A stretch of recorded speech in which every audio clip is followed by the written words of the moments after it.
ID 的事情，其实就是魏无羡中二病犯了而已，自己给自己取了个所谓威武霸气吊炸天的微信 ID 不说，还要求温宁也改了 ID。可蓝忘机越想越不舒服，切换界面直接给小走失发了条微信：魏婴现在都在剧组，你那边应该很多事情要处理。冷不丁的一条微信把温宁看懵了，他方才就是不太想和这个高冷的影帝过多交谈，才二话不说直接发截图的，可这句话这个句号又是什么意思？魏婴，我会回去看他。老祖的小走失，不用麻烦您啦，影帝，魏哥他可难伺候了，我快到你们剧组了，就不给您添麻烦了。温宁之前听魏无羡聊过几句这位影帝，总结起来就是话少人还不错，只不过自己感觉到冷漠更多一点而已。无事，这里交给我就好。这算是在赶人了吗？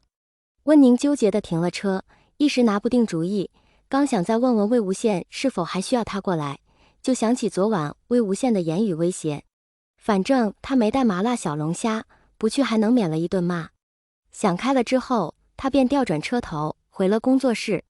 蓝忘机发完最后一条消息，也立即起身回了酒店。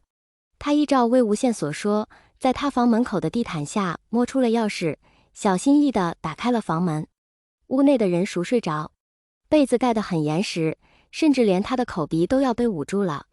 蓝忘机走过去，无奈地替他拉了拉被角，仔细地塞到他脖颈下，让那人能够顺畅地呼吸。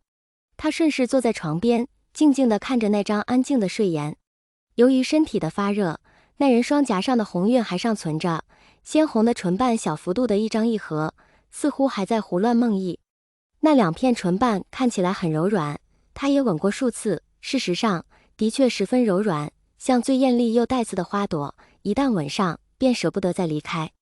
蓝忘机盯了那双唇好半晌，才像触电一般立刻移开视线。他用力捏紧了双拳，不禁懊恼着自己这样做实在是太失礼节了。可他不能把人叫醒，除了这样看着他还能做什么呢？这时他突然想起了那张对话截屏里的小龙虾，于是当即便打开手机，搜索了附近的店铺，再次出了门。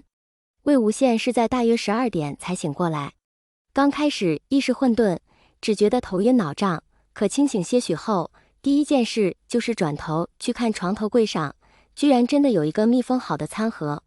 那是我的小龙虾吗？他心里狂喜，恨不得立马扑过去，只是沉重的四肢阻止了他的动作。他想着温宁肯定来过了，便从枕头下摸出手机，欲联系他的经纪人。就在这时，房门却忽地被人推开。温宁，你去，蓝湛。他下意识以为是他可爱的经纪人，没想到来者却是蓝忘机。你怎么在这？下班得早，就来了。他轻轻拉上房门，朝着床上的人走过去。魏无羡也试图坐起身，可病痛使得他浑身无力，挣扎几下后又躺了回去。蓝忘机沉默地坐在床边，拿过床头的餐盒，视线轻飘飘地落在他脸上。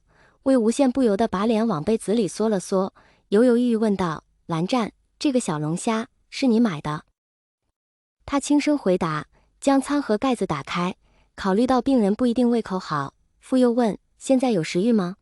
盖子刚一掀开，魏无羡就闻到了那虾的浓郁香气，他立即绽开一个笑，连声应道：当然啦，当然啦，只是我现在不太起得来。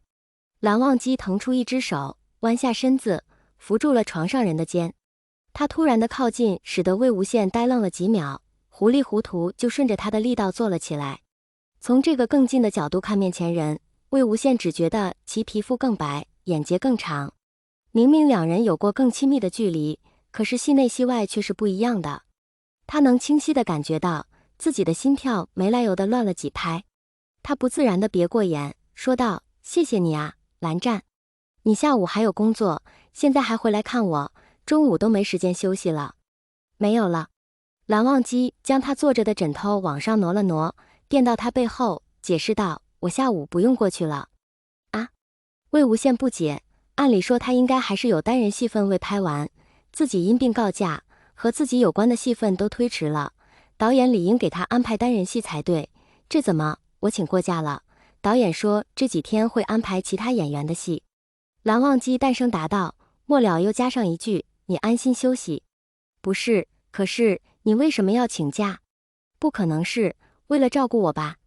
在他惊讶地问出一个又一个问题时，蓝忘机已经戴好了塑料手套，甚至已经包好了几只虾，放在餐盒盖上了。对于刚才的问题，他并未给出答复，只是将筷子递了过去。魏无羡看着已经被包好的小龙虾，心里满是不自在。我自己来就可以了。蓝忘机轻轻摇头道：“无事，你还病着。”其实，魏无羡纠结地开口：“我昨晚告诉了我经纪人，他今天应该能到，所以你可以不用。我联系过他，他来不了了。”什么？这个回答是他意料之外的。他下意识地认为是经纪人不愿意给他带麻辣小龙虾，不禁抱怨道：“这个温宁真是越来越不听我的话了。昨天答应的好好的，今天就放我鸽子。还说到这，他看了蓝忘机一眼，还劳烦你来照顾我，真是面前人没应声。”他便把后半段话吞了回去，顺带夹起一块虾肉丢进嘴里，可下一秒就差点没全吐出来。他在心里默默哀嚎，自己刚刚光顾着看反常的蓝忘机了，都没注意这小龙虾的样子，现在瞟过去一眼，上面根本就一点辣椒都没有。可即便如此，他还是怀着最后一丝期待问买虾的人：“这个有没有调料包啊？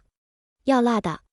蓝忘机如实回答道：“没有。”魏无羡好看的弯眉立刻皱起，他哀怨地看着那几块吃起来索然无味的虾肉，心里根本就一点都不想吃。可他认得这家店，毕竟是蓝湛跑了老远买回来的，这份心意说什么都是服不得的。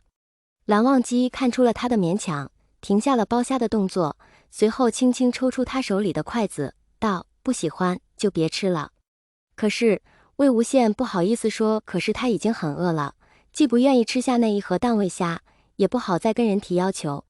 谁料蓝忘竟像变戏法似的，从床头柜边拿起一袋水果，对他道：“鲜果腹，晚上想吃什么，我再去买。”听他这么一说，魏无羡心里更加过意不去了，忙道：“没事没事，我都能吃的，不用麻烦你再去买了，晚上我点外卖就好，我自己点麻辣小龙虾。”他心里道：本来喊温宁过来除了这茬之外，更多的原因是自己从前生了病，也都是温宁在照顾，且对自己的喜好十分了解。谁曾想这个小崽子长大了，居然学会了把他丢给别人。蓝忘机猜不透他心中所想，可大概能感觉到魏无羡对他的生疏感。即便那人嘴上总说着要和自己打好关系，想必也只是为了工作吧。就像昨晚，他除了与自己，还与其他人互发了消息，留给自己的只有寥寥数语和晚安，和他的经纪人却能够无话不谈，要求他来片场看自己，告诉他自己想吃的东西，而这些蓝忘机不知道自己是否能拥有。蓝湛，魏无羡见他出神，伸出手在他眼前挥了挥：“都中午了，要不你先回房休息，我一个人可以的，真的，没问题的。”他一边嚼着苹果，一边保证道。